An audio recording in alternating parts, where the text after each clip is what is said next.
သင်္ကာယနာတင်ခဲ့တဲ့သာသနာနှစ်ကိုသိကြပါတယ်ဖြေပါသာသနာနှစ်တရားဖြစ်ပါတယ်ရှင်တောက်တိပြည်ဒါမြန်မာနိုင်ငံထဲမှာဆိုရင်အခုဆိုရင်ပြည်လုံးကျွတ်တကောင်စင်း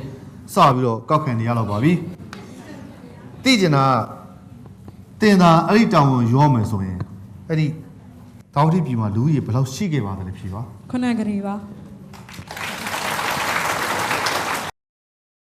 တိသူမေတာမိဖုရားနှစ်ပတ္တမထေသူပတ္တမထေသုံးသစီဝဒါနလေးဥပဲတယ်ဟာ14ဝမြောက်ပယ်ရာအစပြပြတသားပဲဖြေသွားတဲ့15စက္ကန့်မှာ4ခုစလုံးကလည်းအတိအကျမှန်ပါတယ်ခင်ဗျဘုရားသားငယ်လေးမောင်အောင်ပြည့်ရဲ့အလှဲ့နော်မိကုန်းနံပါတ်ကတော့နှစ်ပါနော်ဖတ်ပြမယ်လောကီလူပေါင်းကိုစွန့်ခွာဖျားမြတ်စွာကိုလိုက်လံရှာဖွေပြီးကမ္မထံတရားအားထုတ်လိုက်လို့ဥပကတက္ကသိုလ်တယောက်အနာဂံအရိယာတယောက်ဖြစ်သွားခဲ့ပါတယ်သိချင်တာကတော့ဥပကတက္ကသိုလ်ယဟန်ပြုတော့ဖျားမြတ်စွာဘယ်ပြည်ဘယ်ကျောင်းမှာသတင်းသုံးနေတော်မူချိန်လေတာဝတိပြည်စီတော်ဝန်ကျောင်းပါဝတိပြည်စေတဝန်ကျောင်းစေတဝန်ကျောင်းအဖြစ်မှန်လေးကိုကြည့်လိုက်အောင်မှန်ပါတယ်ခင်ဗျာမှန်ပါတယ်အားငယ်လေးမှတ်ပြီး5မှတ်ကိုထပ်ပြီးရသွားပါပြီမေကွန်းနံပါတ်2ဖြစ်ပါတယ်ခင်ဗျမြတ်စွာဘုရားသာသနာတော်မှာအသားရာမဲပေမဲ့အသေးကဖြူဆွေတော်မျိုးတော်တို့ဟာတရားတရားဖြူစဉ်သာသနာတော်ကိုတက်ဝင်ယုံကြည်စေတဲ့အရာမှာဧတဲ့ဘွဲ့ထူးရရှိတော်မူခဲ့တဲ့ယဟန္တာမထေရဘသူလဲဆိုတာဖြေချပေးစေလိုပါတယ်အရှင်ကာလုဒါယီမထေဖြစ်ပါတယ်ကာလုဒါရီမထေမှန်ပါတယ်ခင်ဗျ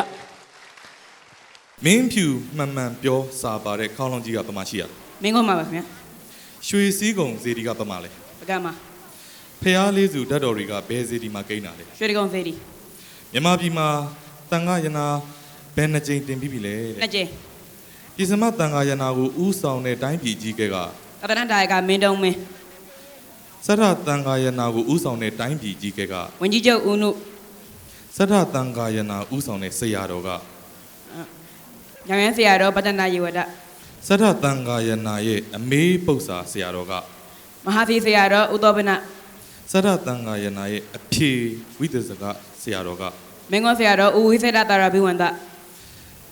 ပြင်စတန်ခါယနာကိုဥဆောင်တဲ့ဆရာတော်က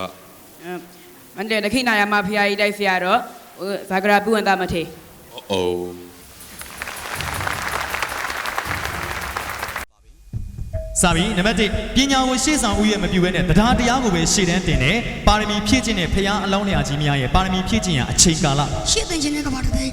နံပါတ်2သောပိဋကမြတ်စွာဘုရားရှင်ဟာပညာအဓိကတရားအဓိကဝရိယအဓိက3မျိုးတွေကဘယ်ဖရာလောင်းမျိုးစားပါလဲသောပိဋကမြတ်စွာကျော်မယ်နံပါတ်3သုဘဗုဒ္ဓတာဂိဝိမင်းကြီးရဲ့အဖနာမည်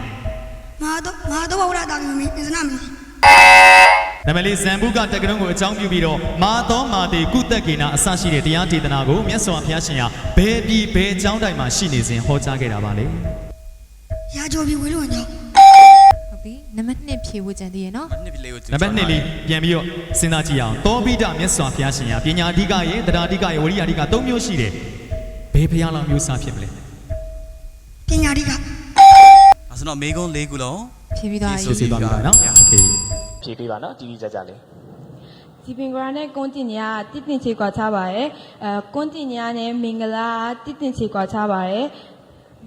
တောပိတာနဲ့နောမတတိယတည်တင်ချေကွာချပါတယ်နာရကြနဲ့ပတူမုတ်တရာတည်တင်ချေကွာချပါတယ်ရှင်အဲဆိုရင်အဖြေမှန်လေးကိုကြည့်ကြည့်ပါနော်ညီမလေးရဲ့ဖြေဆုံးမှုကတော့ congratulations ပါမှန်ပါပါရှင်ငါမှတ်ရရှိပါတယ်သမီးလေးဖြစ်ဆိုဖို့အလက်ကြပါပြီ150ထမင်းဆိုတာဘယ်လိုပုံစံလဲထမင်းဘယ်ရဖြစ်လဲအဲ့ဒါတော့ထိလူလောကရဲ့တဘာဝကိုမသိတဲ့မင်းသားတစ်ပါးရဲ့အမိကိုသိလို့ပါတယ်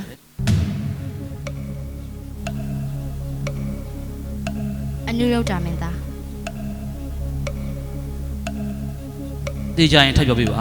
အနုရုဒ္ဓမင်းသားချိန်ရက်လို့ရပါပြီတမက်ဖြေမှန်ပါတယ်အနုရုဒ္ဓမင်းသားဖြစ်ပါတယ်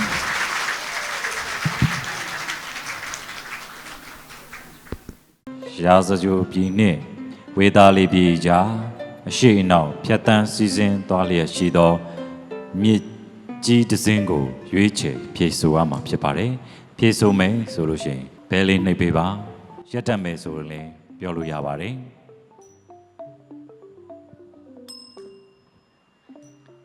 ဖြည့်ဆို့မယ်နော်ဒါလေးအေးဂင်းကပါဗျာ ဖြည့်ဆို့သူကအေဂင်းဂါလို့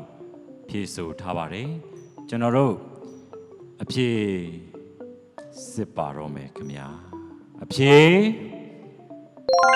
အေဂင်းဂါဖြစ်ပါတယ်ခင်ဗျာ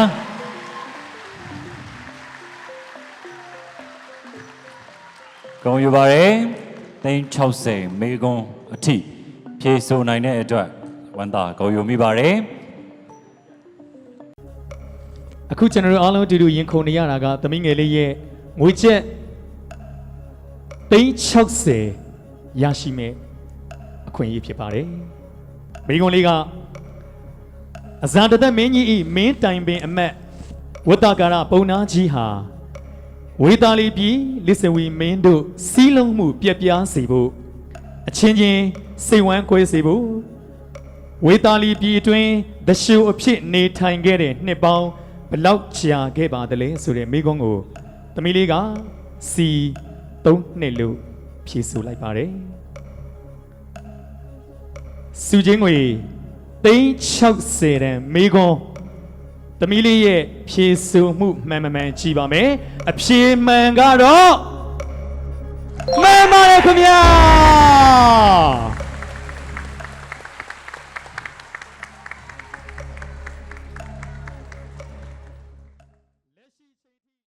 စိတ်ကလေးကိုညင်အောင်ထားတမာတိရှိထားဟုတ်ပြီနော်မိကုန်းစပြီးတော့ပြပါမယ်မြတ်စွာဘုရားရှင်သည်ဝေတာလီပြည်တွင်ရှိသည့်အခါယဟန်တို့တတိရှိလျက်စင်ကျင်လျက်နေရ၏လို့ယဟန်ငယ်တွေကိုကိလေသာစိတ်မျိုးသိပ်ထားနိုင်စေရန်မှာကြားချက်သည်မြည်သည့်အမျိုးသမီးကြောင့်ဖြစ်ခဲ့ရပါသည်ဆက်ဖြေမလားရက်နေမလားဆက်ဖြေပါမယ်ဗျာ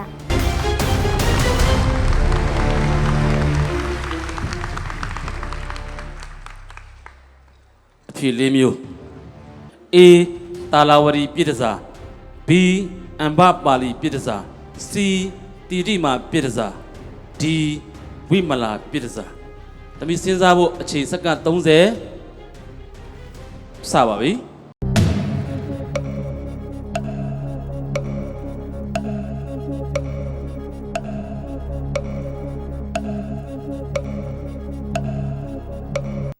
သမီးအဖြေရွေးပြပါမယ် B အမ္ဘပါဠိပြည်တန်ဆာမပါဗျာ B အမ္ဘပါဠိပြည်တစား ဒီမှာဗျာဖြေပြောင်းမလားပြောင်းတော့ပါဗျာဖြေမှတ်ထားပေးပါ B အမ္ဘပါဠိဒွါဒသမအချင်းမြန်မာနိုင်ငံလုံးဆိုင်ရာတုဒ္ဒဆုံးလင်ဗုဒ္ဓဝင်ဖြေဆိုပူဇော်ပွဲရဲ့နောက်ဆုံးအဆင့်စုချင်းငွေချက်320တန်မေကွန်ရဲ့အဖြေမှန်ကတော့မှန်ပါရဲ့ခင်ဗျာ